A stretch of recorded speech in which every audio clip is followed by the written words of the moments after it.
All right, welcome. Just thought I'd do a quick video on the new Verizon setup. We were told we had to upgrade. I'm not so sure that I would consider it an upgrade with a smaller box, smaller remote, no RF out, so on and so forth, not the features or functions that we used to have. So I just thought I'd do something quick on creating an RF output.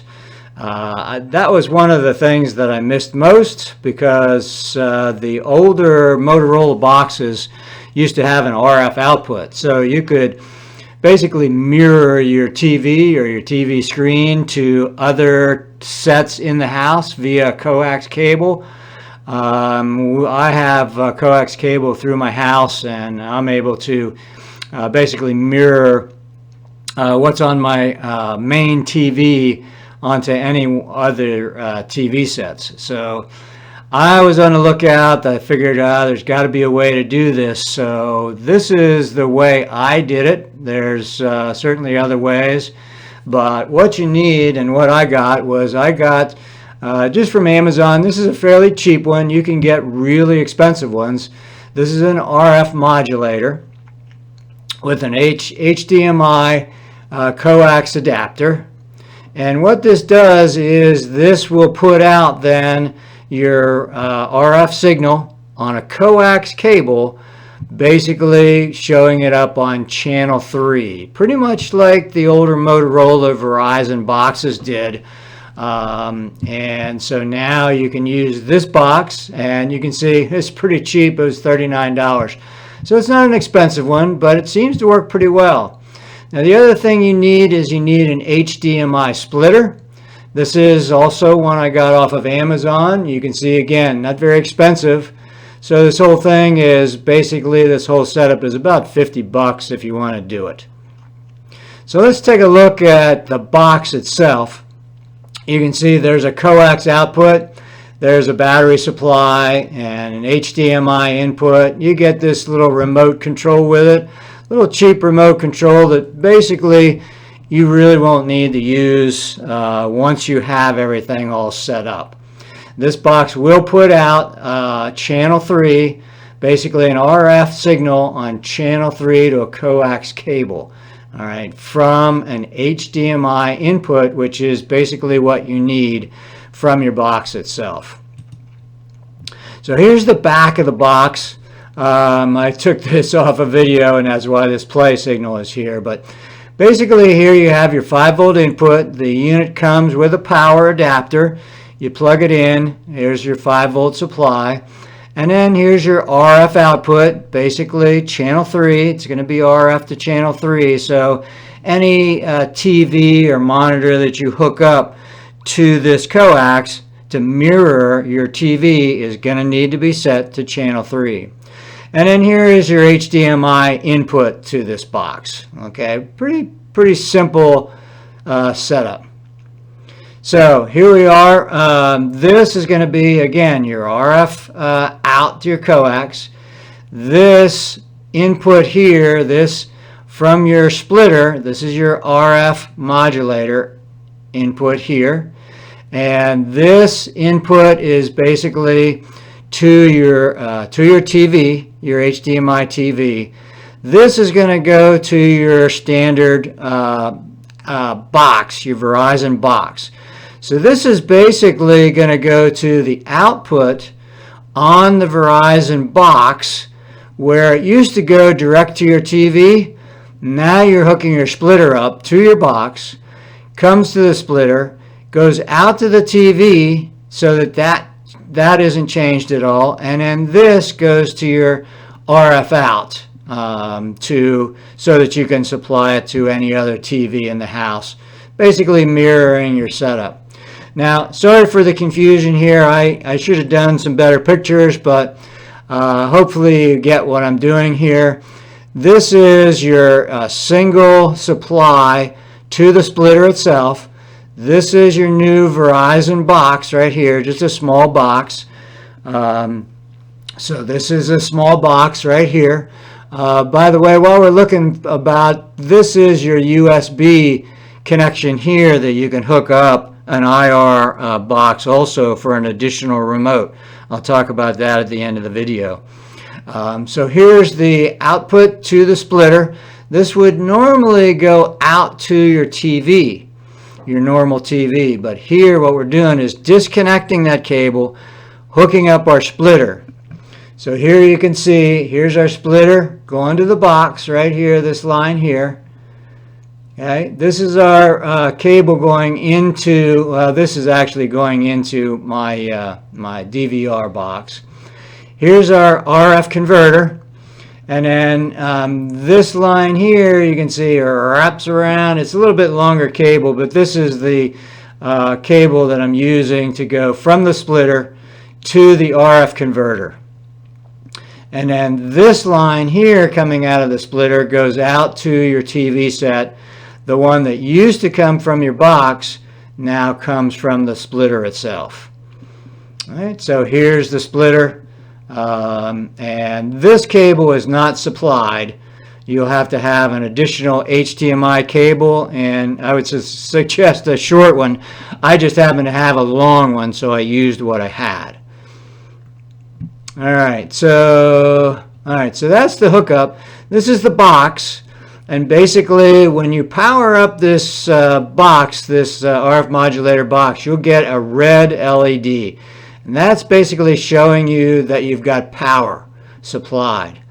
Now, when you have an HDMI signal, once you turn on your set-top box, you'll get a green LED here. It's sort of hard to see in this picture, but you'll definitely notice it. So when you turn on your set-top box, this will turn green, telling you that basically you have that input coming from the splitter here, from your box, from the splitter, and then into this box so that you can set up the RF out. This is basically your cable, your coax cable coming out, and then this is your 5 volt coming into the box itself.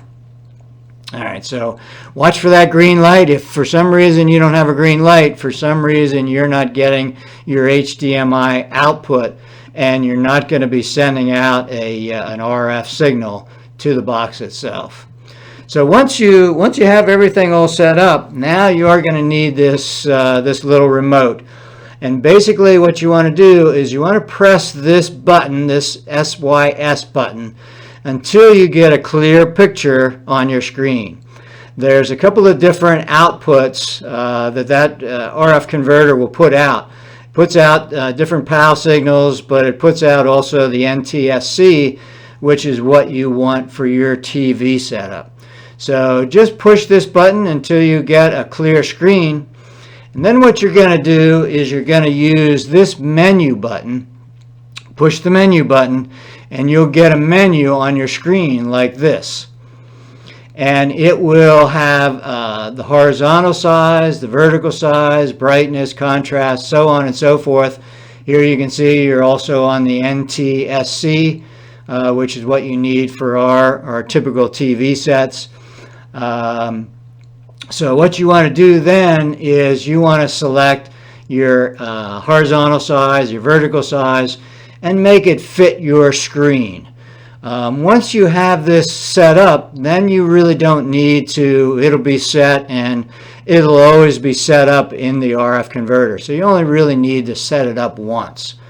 All right, so those are the different sizes. These are my settings that I had to use to set up for a small kitchen TV. So you're using that menu button to get this menu on the screen, and then using your up and down arrows or your side to side arrows to basically navigate through the menu itself.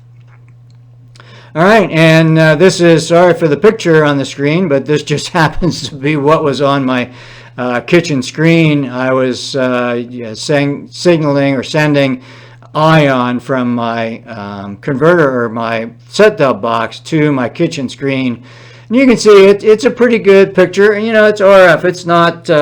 It's not your high definition picture, obviously. It's an RF converted signal, but it's not bad for, you know, for a cheapo RF converter. So that's basically what you can do. Now, the other thing that I didn't like was, you'll probably realize that you get this remote control also that has very few buttons on it, not like the old remotes that you're used to. It's pretty functional. Yours might be a little bit different. This is actually one that I bought off of eBay. It was a little bit different up here.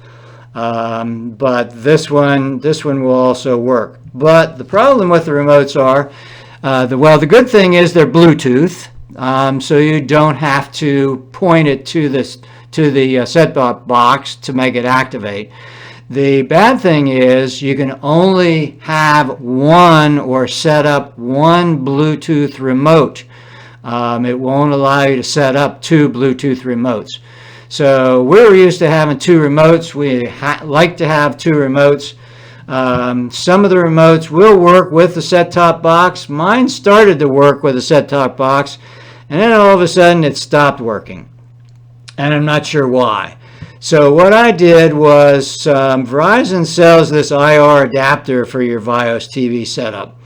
This basically plugs into that USB port on the back of your set-top box, like I showed in the first picture, basically. So you connect that up, and if you have one of these Vios remotes, and maybe a universal remote might work also. But I bought one of these remotes off of eBay. I think it was, you know, like $13 shipped. And this remote worked pretty well. The guide, the menu, so on and so forth, worked pretty well right out of the box, and I didn't need to set up any codes or anything else.